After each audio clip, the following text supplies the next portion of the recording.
prior to the aquarium being built, there was another organization that was here, and they actually were not able to continue the work. And so the rescue program, the New York State Marine Mammal Sea Turtle Rescue Program, was actually on this property at that time. And so when they were closing their doors, a couple of us got together and agreed to come in and feed the animals. So we were here before the aquarium project started.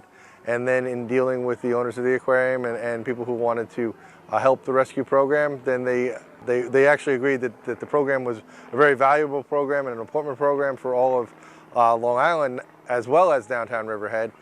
So they provided us our space rent-free, and then we were able to start building our program and start putting in tanks where they would be more permanent and be able to handle animals on a much larger scale. And from there, we've grown to be one of the largest facilities in the Northeast region.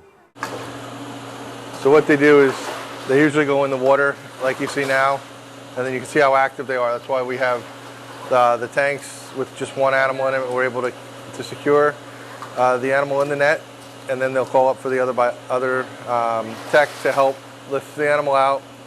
And then what they'll do is they'll walk down the steps and walk it to the treatment room, which is where we'll do all of our treatment. This is a female gray seal, but you can see the entanglement scars right around her neck a little bit. You can see how it's a little bit, looks like it's indented. So we'll be taking a look at that as well as drawing blood when we do the physical. 1, 2, 3.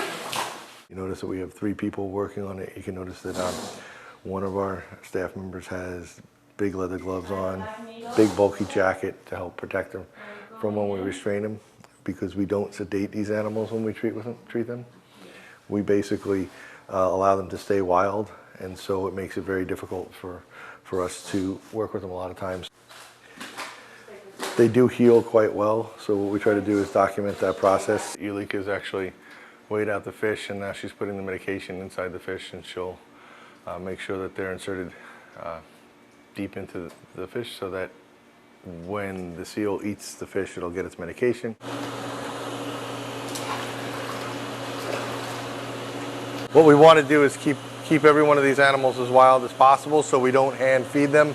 The only time that we would hand feed them is when they're really critical, so that we'll be able to get the nutritional value into them that they need. And then after that, we wean them off our interaction so that they don't associate us with food.